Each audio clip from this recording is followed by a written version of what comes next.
ಕದಂಬ ನ್ಯೂಸ್ಗೆ ಸ್ವಾಗತ. ನಾನು ಸೋನಿಕಾ ಸುದೇಶ್. ಮೊದಲಿಗೆ ಮುಖ್ಯಾಂಶಗಳು.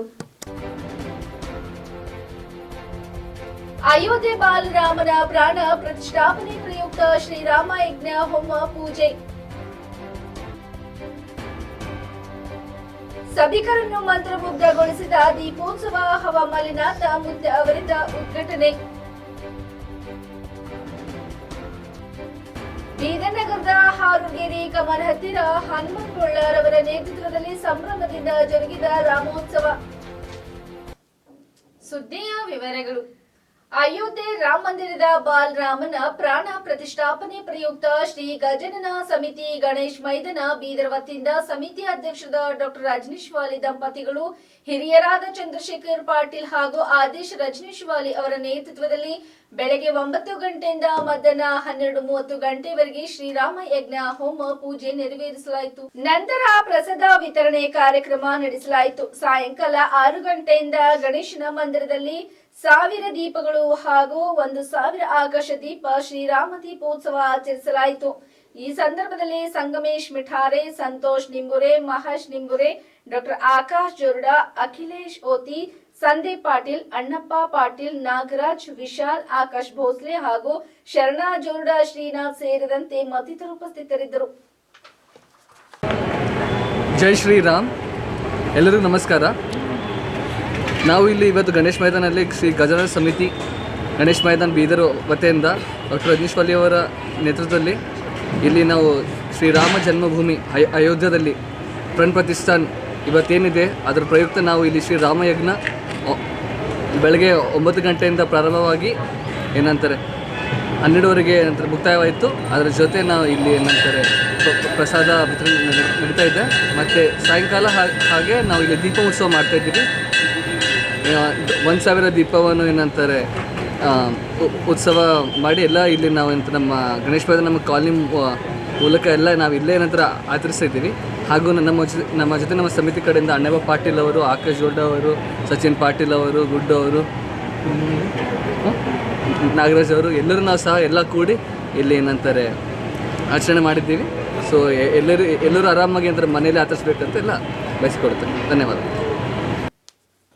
ಬೀದರ್ ತಾಲೂಕಿನ ಕೊಳರ್ಕೆ ಗ್ರಾಮದಲ್ಲಿ ಸಂಸ್ಕಾರ್ ಇಂಟರ್ನ್ಯಾಷನಲ್ ಸ್ಕೂಲ್ನಲ್ಲಿ ಸುರಭಿ ಎನ್ಜಿಒ ವೆಲ್ಫೇರ್ ಅಸೋಸಿಯೇಷನ್ ಸಂಚಾಲಿತ ಸಂಸ್ಕಾರ್ ಇಂಟರ್ನ್ಯಾಷನಲ್ ಸ್ಕೂಲ್ ಪ್ರೈವಿ ನರ್ಸಿಂಗ್ ಸ್ಕೂಲ್ ಪ್ರೈವಿ ಆಸ್ಪತ್ರೆ ಸಂಯುಕ್ತಾಶ್ರಯದಲ್ಲಿ ಜನವರಿ 22ರಂದು ಅಯೋಧ್ಯೆಯಲ್ಲಿ ನಡೆದ ರಾಮಲೀಲಾ ಮೂರ್ತಿ ಪ್ರಾಣ ಪ್ರತಿಷ್ಠಾಪನೆ ಪ್ರಯುಕ್ತ ಶಾಲೆಯ ಆವರಣದಲ್ಲಿ ಲಕ್ಷ್ಮೀ ದೀಪೋತ್ಸವ ಕಾರ್ಯಕ್ರಮ ಸಡಗರ ಸಂಭ್ರಮದಿಂದ ನಡೆಯಿತು. ಈ ಕಾರ್ಯಕ್ರಮವನ್ನು ಜೈ ಭಾರತ ಮಾತಾ ಸೇವಾ ಸಮಿತಿ ಸಂಸ್ಥಾಪಕರು ಹಾಗೂ ಅಧ್ಯಕ್ಷರಾದ ಪೂಜೆ ಶ್ರೀ ಹವ ಮಲ್ಲಿನಾಥ ಪೂಜರು ದೀಪ ಪ್ರಜ್ವಲಿಸಿ ಚಾಲನೆ ನೀಡಿದರು. ಪೂಜರ ಅಮೃತ ಹಸ್ತದಿಂದ ಚಾಲನೆ ಕೊಡುತ್ತಿದ್ದಂತೆ ಶಾಲೆಯ ಆವರಣದಲ್ಲಿ ನಿಗದಿಪಡಿಸಿದ ಸ್ಥಳದಲ್ಲಿ ಸೇರಿದ ಶಾಲೆಯ ಮಕ್ಕಳು, ಪಾಲಕರು, ರಾಮ ಭಕ್ತರು ಏಕಕಾಲಕ್ಕೆ ಮೇಳಿದ ಬತ್ತಿಯಿಂದ 1 ಲಕ್ಷ ದೀಪಗಳು ಪ್ರಜ್ವಲಿಸಿ ದಾಖಲೆ ಸೃಷ್ಟಿ ಮಾಡಿದರು. ವಿಶೇಷವಾಗಿ ಪರೋಷೋತ್ತಮ ಶ್ರೀರಾಮಚಂದ್ರನ ಕೈಯಲ್ಲಿ ಬಿಲ್ಲು ಬಾಣ ಹಿಡಿದುಕೊಂಡು ರಾಮ ಮಂದಿರದಲ್ಲಿ ನಿಂತಿರುವ ಮಾದರಿಯಲ್ಲಿ ಪ್ರಜ್ವಲಿಸುತ್ತಿದ್ದ ದೀಪಗಳು ನೋಡುಗರ ಗಮನ ಸೆಳೆಯುತ್ತಿತ್ತು.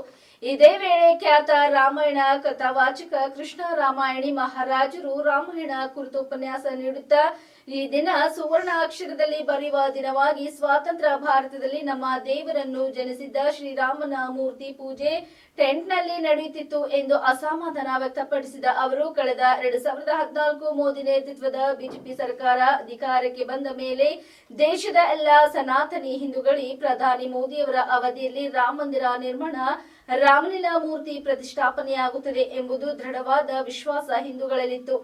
ಅದನ್ನು ಪ್ರಧಾನಿ ಮೋದಿ ಪೂರ್ಣಗೊಳಿಸುವ ಮುಖಾಂತರ ಭಾರತದ ಸಂಸ್ಕೃತಿ ಮತ್ತಷ್ಟು ಜೀವ ತುಂಬಿದ್ದಾರೆ ಎಂದರು. ಭಗವಾನ್ ಶ್ರೀರಾಮ ಇಡೀ ಜಗತ್ತಿಗೆ ಆದರ್ಶರಾಗಿದ್ದಾರೆ. ಮನೆಯಲ್ಲಿ ಸಹೋದರರು ಹೇಗೆ ಬಾಳಬೇಕು, ನಾವು ಎಲ್ಲರಿಗೆ ತಾಳ್ಮೆ, ಶಾಂತಿ ಹಾಗೂ ಪರಸ್ಪರ ಪ್ರೀತಿಯಿಂದ ಬದುಕುವ ನೀತಿ ಮಾರ್ಗವನ್ನು ಸಹ ಕಲಿಸಿಕೊಟ್ಟಿದ್ದಾರೆ ಎಂದರು.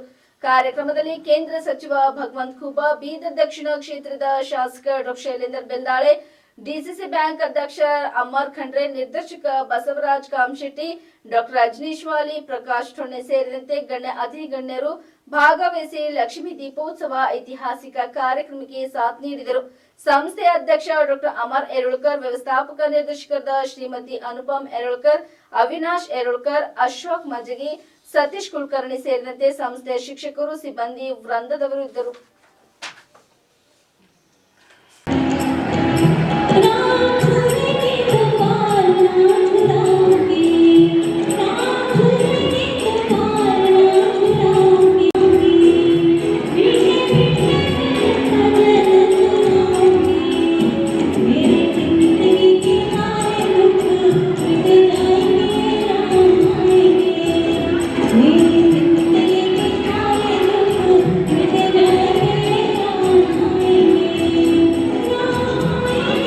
ಜೈ ಶ್ರೀರಾಮ್. ಸಂಸ್ಕಾರ ಇಂಟರ್ನ್ಯಾಷನಲ್ ಸ್ಕೂಲ್ದು ಸ್ಟಾರ್ಟ್ ಆಗಿ ಈಗ 10 ವರ್ಷ ಆಯಿತು.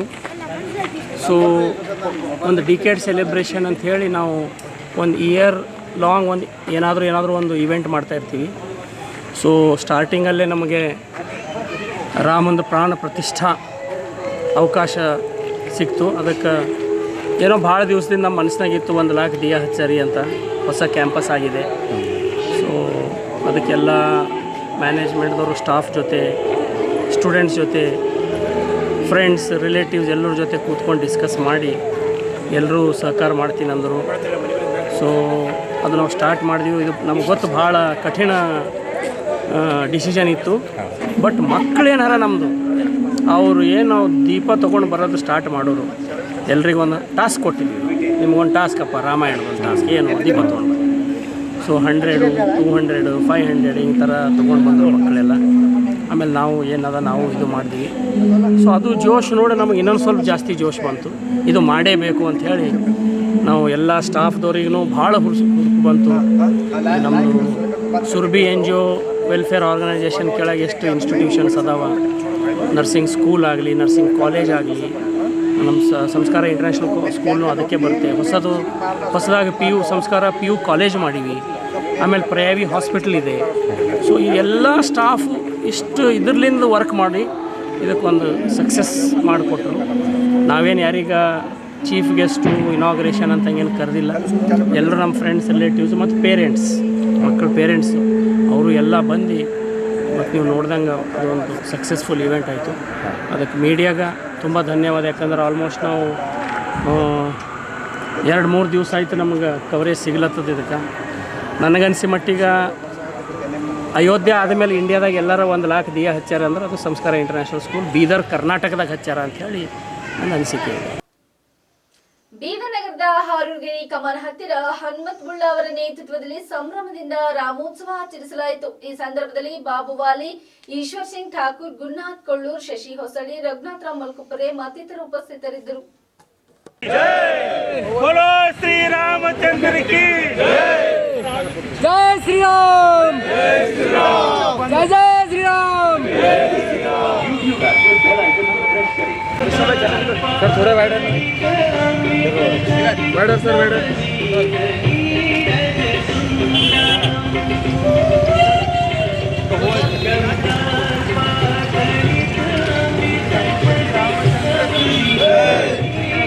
रामचंद्र की जय, जय श्री राम, जय श्री राम, जय श्री राम, जय श्री राम, जय जय श्री राम, जय श्री राम, जय श्री राम, जय श्री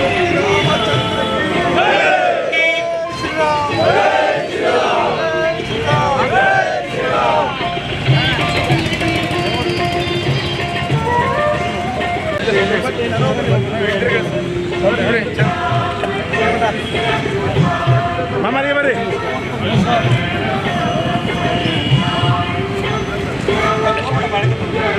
ಬುಳ್ಳ ನೀ ಕರ್ಕೊಂಡು ಹೋಗಿ. बोलो श्री रामचंद्र की और पुत्र हनुमान की जय श्री राम, जय श्री राम, जय श्री राम, जय श्री राम. ಬೀದರ್ ನಗರದ ಶಿವನಗರ್ ಫುಟ್ಪಾತ್ ವಾಕಿಂಗ್ ಹತ್ತಿರ ತರಕಾರಿ ಹಾಗೂ ಬೊಂಬೆ ವಡಪಾವ್ ಅವರ ಸಹಯೋಗದಲ್ಲಿ ಅಯೋಧ್ಯೆಯಲ್ಲಿ ಶ್ರೀರಾಮ ಪ್ರಾಣ ಪ್ರತಿಷ್ಠಾಪನೆ ಪ್ರಯುಕ್ತ ಅನ್ನದಾಸೋಹ ಕಾರ್ಯಕ್ರಮಕ್ಕೆ ಏರ್ಪಡಿಸಲಾಗಿತ್ತು.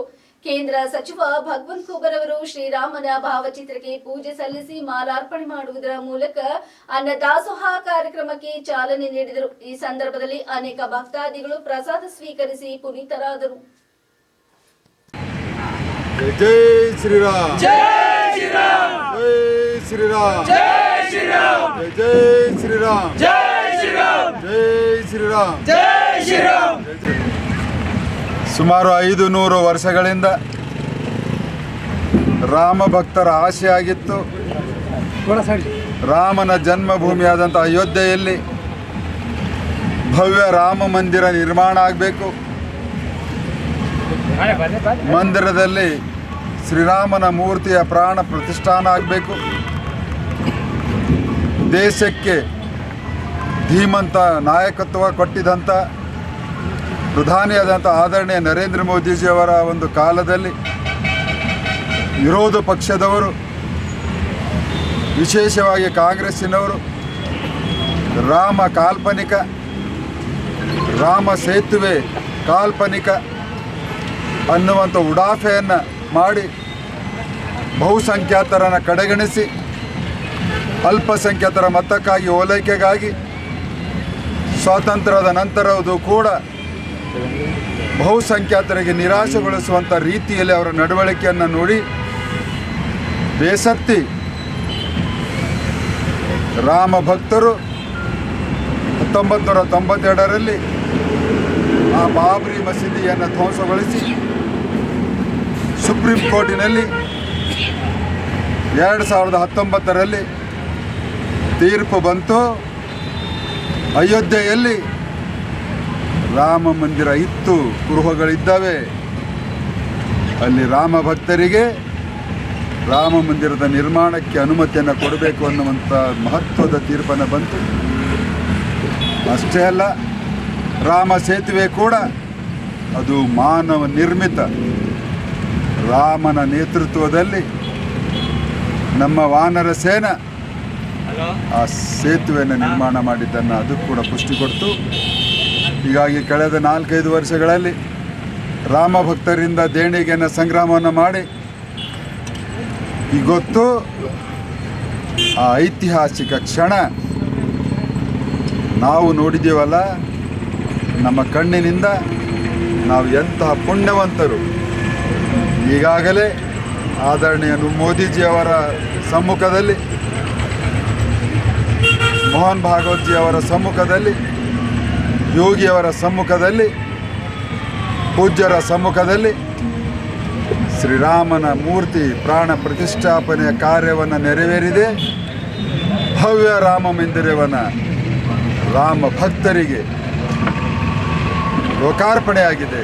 ಶಿವನಗರ ಸರ್ಕಲ್ ಪಕ್ಕದಲ್ಲೇ ಮುಂಜಾನೆ ತರಕಾರಿ, ಸಾಯಂಕಾಲ ಸ್ನ್ಯಾಕ್ಸು, ವಡಾಪಾವ್ ಬಿಕ್ರಿ ಮಾಡೋರು ಸಂಘದರಿ ನಮ್ಮೆಲ್ಲ ಮಿತ್ರ ಜನ ಕಲ್ತ್ಕಸಿ ಇಲ್ಲಿಗೆ ಶ್ರೀರಾಮ ಸ್ಥಾಪನೆಯಲ್ಲಿ ಇವತ್ತು ನಾವು ಏನಂದರೆ ಅನ್ನದಾನ, ಊಟ ತಿಂಡಿ ಕೊಟ್ಟು 4 ಮಂದಿದು ಸಮಾಧಾನ ಮಾಡ್ತಾ ಇದ್ದೀವಿ. ನಮಗೂ ಸಮಾಧಾನ ಆಗ್ತಾಯಿದೆ. ಇವತ್ತು ರಾಮ ಮಂದಿರ ಆಗ್ಯದಂದ್ರು ನಮಗೆ ಹಿಂದುತ್ವವಾದಿ ಮಂದಿ ಜನರಾಗೆ ನಮಗೊಂದು ಹಬ್ಬದ ಇದ್ರಗಳಿಗೆ ಏನಂದ್ರೆ ಒಂದು ನಮ್ಗೆ ಧೈರ್ಯ ಆಗಿದೆ. ಶ್ರೀರಾಮ ಮಂದಿರ ತೋಲ ವರ್ಷದಿಂದ 500 ವರ್ಷದಿಂದ ಶ್ರೀ ಮಂದಿರ ರಾಮ ಮಂದಿರ ಆಗೋದ ಆಸೆ ಇತ್ತು. ಆ ಆಸೆನ ನಮ್ದು ಹಿಂದೂ ಸಮಾಜ ಕಡೆಯಿಂದ ಪೂರ್ತಿ ಆಗಿದೆ. ಅದಕ್ಕೆ ಶ್ರೀಮಾನ್ ನರೇಂದ್ರ ಮೋದಿ, ಯೋಗಿಜಿ ಮತ್ತು ಎಲ್ಲ RSS ಎಲ್ಲರದ್ದು ನಾವು ಧನ್ಯವಾದ ಕೇಳಿ ನಾವು ಎಲ್ಲರದ್ದು ಆಶೀರ್ವಾದ ತೊಗೋಬೇಕಂತ ಕಸಿ ಈ ಜಾಗದಲ್ಲಿ ನಮ್ಮ ತರಕಾರಿ ವ್ಯಾಪಾರಿ, ರಾತ್ರಿ ವಡಪಾವ್ ವ್ಯಾಪಾರದವರು ಎಲ್ಲ ಕಲ್ತು ಅನ್ನದಾನ ದಾನ ಮಾಡ್ಕಸಿ ಯಶಸ್ವಿ ಎಲ್ಲರದ್ದು ಆಶೀರ್ವಾದ ತೊಗೋಬೇಕಂತ ಕಸಿ ಒಂದು ಪ್ರೋಗ್ರಾಮ್ ಇಕ್ಕಿದ್ದೀವಿ. ಅದಕ್ಕೆ ಎಲ್ಲರೂ ಸಹಕಾರಿ ಕೊಟ್ಟಾರೆ. ನಗರದ ಅಂಬೇಡ್ಕರ್ ವೃತ್ತದಲ್ಲಿ ಜಿಲ್ಲಾಧ್ಯಕ್ಷ ಬಸವರಾಜ ಶೆಟ್ಟಿ ನೇತೃತ್ವದಲ್ಲಿ ಕಾಂಗ್ರೆಸ್ ಪಕ್ಷದ ಮುಖಂಡರು ಹಾಗೂ ಕಾರ್ಯಕರ್ತರು ಬಿಜೆಪಿ ವಿರುದ್ಧ ಪ್ರತಿಭಟನೆ ನಡೆಸಿದರು.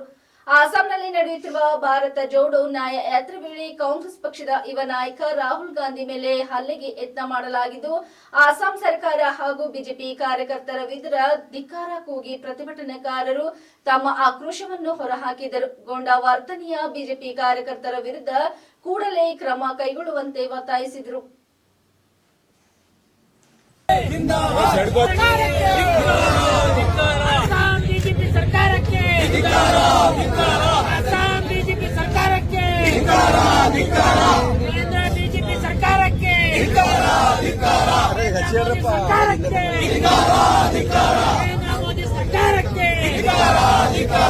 ಇವತ್ತು ಅವರು ಈ ಒಂದು ಭಾರತ ಜೋಡೋ ನ್ಯಾಯ ಯಾತ್ರಾ ಈ ಒಂದು ಕಾರ್ಯಕ್ರಮವನ್ನು ತಗೊಂಡು ಬರ್ತಾ ಇದ್ದಾಗ ಅಲ್ಲಿ ಅಸ್ಸಾಮಿನ ಮುಖ್ಯಮಂತ್ರಿಗಳು ಹಾಗೂ ಅಸ್ಸಾಮಿಂದ ಅಲ್ಲಿನ ಬಿಜೆಪಿಯ ಮುಂಡರು ಇವರೆಲ್ಲರೂ ಏನಾದ್ರು ಅವರನ್ನು ಬಸ್ಸಿನಿಂದ ಹೋಗುವಾಗ ತಡೆ ಹಿಡಿದು ಅವರಿಗೆ ವಿರುದ್ಧ ಒಂದು ಘೋಷಣೆ ಮಾಡಿಕೊಂಡು ಅವರಿಗೆ ಅವ್ರ ಕಾರ್ಯಕ್ರಮ ಸರಿಯಾಗಿ ಆಗಲಾರ್ದಂಗ ನೋಡ್ಕೊಳ್ಳುವಂತಹ ಇದು ಒಂದು ಇದೇನು ಕುಡಿಗೇಡಿ ಏನು ಕೆಲಸ ಮಾಡ್ತಾ ಇದ್ದಾರೆ.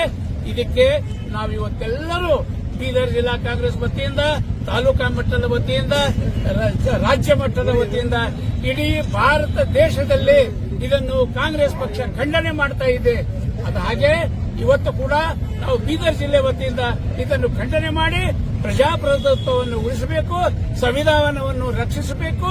ಇವತ್ತೆಲ್ಲೋ ಒಂದ್ ಕಡೆ ಮೋದಿಯವರಿಗೆ ಭಯ ಆಗಿದೆ, ಇವತ್ತೆಲ್ಲೋ ಒಂದ್ ಕಡೆ ಬಿಜೆಪಿಯವರಿಗೆ ಭಯ ಆಗಿದೆ. ನಮ್ಗೆಲ್ಲ ಗೊತ್ತಿದ ಹಾಗೆ ಕರ್ನಾಟಕ ರಾಜ್ಯದಲ್ಲಿ 130 ಸಂಖ್ಯೆ ಎಂಎಲ್ಎಗಳನ್ನು ತಾವೆಲ್ಲ ಗೆಲ್ಲಿಸಿಕೊಟ್ಟಿದ್ರಿ. ಬಹುಸಂಖ್ಯಾತ ಸರ್ಕಾರ ಇವತ್ತು ಕಾಂಗ್ರೆಸ್ ಪಕ್ಷ ಮಾಡ್ತಾ ಇದೆ. ಇದೇ ನೋಡಿಕೊಂಡು ಎಲ್ಲಾ ಕಡೆ ದೇಶದಲ್ಲಿ ಬಿಜೆಪಿಯವರಿಗೆ ಒಂದು ಕುಗಲಿದ್ದಂಗಾಗಿದೆ. ನಾಳೆ ಏನಾದರೂ ಆಯ್ತು ಅಂದ್ರೆ ಎಲ್ಲಾ ಕಡೆ ಕಾಂಗ್ರೆಸ್ ಪಕ್ಷ ಗೆದ್ದು ಬರ್ತದ. ರಾಹುಲ್ ಗಾಂಧಿ ಅವರು ಹಿಂದೆ ಕೂಡ ಭಾರತ್ ಜೋಡೋ ಯಾತ್ರಾ ಮಾಡಿದ್ರು. ಆ ಯಾತ್ರಾ ವತಿಯಿಂದಲೇ ಬಹಳಷ್ಟು ಪರಿಣಾಮ ಆಗಿದೆ ಜನರ ಮೇಲೆ ತಿಳ್ಕೊಂಡು ಭಯ ಬಿದ್ದುಕೊಂಡು ಈ ಯಾತ್ರೆ ಮಾಡಿಕೊಡಬಾರದು, ಇದಕ್ಕೆ ಅಡೆತಡೆ ಉಂಟು ಮಾಡಬೇಕು, ಅವರಿಗೆ ಮುಂದೆ ಸರ್ಕಾರ ಮಾಡ್ಲಾರ್ದಾಗ ನೋಡ್ಕೊಳ್ಬೇಕು ಅಂತ ಎಲ್ಲ ದುಷ್ಟರು ಇದೆಲ್ಲ ಕೆಲಸ ಮಾಡ್ತಾ ಇದ್ದಾರೆ. ಇದು ನಾವು ಮಾಡಿಕೊಡಂಗಿಲ್ಲ, ನಾವು ಆಗ್ಕೊಡಂಗಿಲ್ಲ, ನಾವು ಇಲ್ಲಿಗೆ ನಿದ್ರಂಗಿಲ್ಲ. ನಾವು ಪುನಃ ನಾವೆಲ್ಲರೂ ಸಿದ್ಧರಾಗಿದ್ದೇವೆ. ನಾಳೆ ಬರುವಂತ ಚುನಾವಣೆ ಇದೆ. ಇವತ್ತ ನಮ್ಗೆಲ್ಲ ಗೊತ್ತಿದೆ, ಎಂಪಿ ಎಲೆಕ್ಷನ್ಸ್ ಬೇಗನೆ ಬರ್ತಾ ಇದೆ. ಅವರಿಗೆಲ್ಲ ಭಯ ಇದೆ. ಎಂಪಿ ಎಲೆಕ್ಷನ್ ಅಲ್ಲಿ ಕೂಡ ನಾಳೆ ಕಾಂಗ್ರೆಸ್ ಪಕ್ಷ ಗೆಲ್ತದೆ, ಮತ್ತೆ ಕೇಂದ್ರದಲ್ಲಿ ಕೂಡ ನಮ್ದೇ ಸರ್ಕಾರ ಆಗ್ತದ. ಅದಕ್ಕೆ ಇಲ್ಲಿ ಹಿಡಿದನೆ ಏನಂತಂದ್ರೆ ಅವ್ರು ನಮ್ಗೆಲ್ಲ ಕಷ್ಟಗಳು ಕೊಡಬೇಕು, ನಮ್ಗೆಲ್ಲ ವಿರೋಧ ಮಾಡಬೇಕು ಅಂತ ಅವ್ರು ಮಾಡ್ತಾ ಇದ್ದಾರೆ. ಜನರಿಗೆಲ್ಲ ಗೊತ್ತಿದೆ ಈ ರೀತಿ ಇಂಥ ವಿರೋಧ ಯಾರೂ ಸಹಿಸುವುದಿಲ್ಲ. ಅದಕ್ಕೆ ಇವತ್ತು ನಾವು ಕೂಡ ಅವ್ರಿಗೇನಂದ್ರೆ ನಮ್ದೊಂದು ಪ್ರತಿಭಟನೆ ಮುಖಾಂತರ ನಮ್ದೆಲ್ಲ ಒಕ್ಕಟ್ಟು ತೋರಿಸ್ತಾ ಇದ್ದೇವೆ. ಜಿಲ್ಲೆ ವತಿಯಿಂದ, ರಾಜ್ಯ ಮಟ್ಟದ ವತಿಯಿಂದ ಇಡೀ ಭಾರತ ದೇಶದಲ್ಲಿ ಮೂಲೆ ಮೂಲೆಯಲ್ಲಿ ಇವತ್ತು ಕಾಂಗ್ರೆಸ್ ಪಕ್ಷ ಏನಂತಂದ್ರೆ ಈ ಪ್ರತಿಭಟನೆ ಹಮ್ಮಿಕೊಂಡಿದೆ. ಅವ್ರ ಹೆಸರಿರಬೇಕು ಅಂತ ಅನ್ನುವಂತ ಇವತ್ತು ನಾವು ಅವರಿಗೆ ಸೂಚನೆ ಕೊಡ್ತಾ ಇದ್ದೇವೆ. ಬೀದರ್ ಜಿಲ್ಲೆಯ ಹುಮ್ನಾಬಾದ್ ತಾಲೂಕಿನ ಅಲ್ಲೂರ್ ಗ್ರಾಮದ ರೈತರಾದ ರಮೇಶ್ ಕೋಟೂರ್ ಇವರು ಸಾಕಷ್ಟು ಸಾಲ ಬಾಧೆಯಿಂದ ದಿನಾಂಕ 19/1/2024 ವಿಷ ಕುಡಿದು ಆತ್ಮಹತ್ಯೆ ಮಾಡಿಕೊಂಡಿದ್ದಾರೆ. ಈ ಹಿಂದೆ ಸಾಕಷ್ಟು ಸಾಲ ಮಾಡಿಕೊಂಡು ತನ್ನ ಪಾಲಿನ ಹೊಲವನ್ನು ಮಾರಿಕೊಂಡಿರುವ ಇವರು ಹೆಂಡತಿ ಹಾಗೂ 4 ಜನ ಚಿಕ್ಕ ಮಕ್ಕಳನ್ನು ಅಗಲಿರುತ್ತಾರೆ. ಅಲ್ಲೂರ್ ಗ್ರಾಮದ ಹೊಲದಲ್ಲಿ ಬೆಳಗ್ಗೆ ಕೀಟನಾಶಕ ಔಷಧಿ ಹೊಡೆಯುವಾಗ ಮಧ್ಯಾಹ್ನ ಕೀಟನಾಶಕ ಔಷಧಿ ಸೇವಿಸಿರುತ್ತಾರೆ. ತದನಂತರ ಆಸ್ಪತ್ರೆಗೆ ಕರೆದುಕೊಂಡು ಹೋಗುವಾಗಲೇ ಮೃತರಾಗಿರುವ ಘಟನೆ ಸಂಭವಿಸಿದೆ.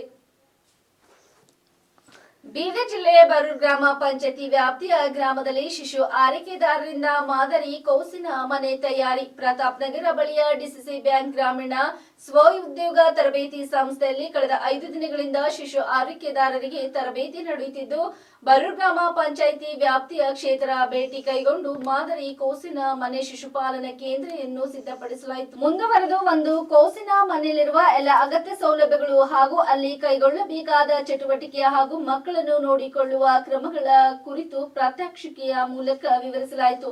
ನಂತರ ರಾಜ್ಯ ತರಬೇತಿದಾರರು ವಿಜಯಲಕ್ಷ್ಮಿ ಭೇಟಿ ನೀಡಿ ಶಿಶು ಆರೈಕೆದಾರರೊಂದಿಗೆ ಸಂವಾದ ನಡೆಸಿದರು ಹಾಗೂ ಕೋಸಿನ ಮನೆ ತಯಾರಿ ಬಗ್ಗೆ ಮಾಹಿತಿ ನೀಡಿದರು. ಬರೂರ್ ಪಂಚಾಯಿತಿಯ ಸದಸ್ಯರಾದ ಪ್ರಕಾಶ್ ರೆಡ್ಡಿ ಹೊಸ ಕೋಸಿನ ಮನೆ ಉದ್ಘಾಟಿಸಿದರು. ಕೂಲಿ ಕಾರ್ಮಿಕರ ಮಕ್ಕಳನ್ನು ನೋಡಿಕೊಳ್ಳುವ ಜವಾಬ್ದಾರಿ ಮಮತೆಯಿಂದ ನೋಡಿಕೊಳ್ಳಬೇಕು ಎಂದು ಪ್ರಕಾಶ್ ರೆಡ್ಡಿ ತಿಳಿಸಿದರು.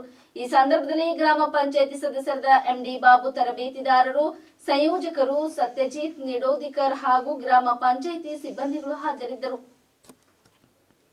ಇಲ್ಲಿವರೆಗೆ ಸುದ್ದಿ ಕೊಟ್ಟಿದ್ದು ನಾನು ಸೌನಿಕಾ ಸುದೇಶ್. ಮುಂದಿನ ಸುದ್ದಿಯೊಂದಿಗೆ ಮತ್ತೆ ಭೇಟಿಯಾಗೋಣ. ವಂದನೆಗಳು.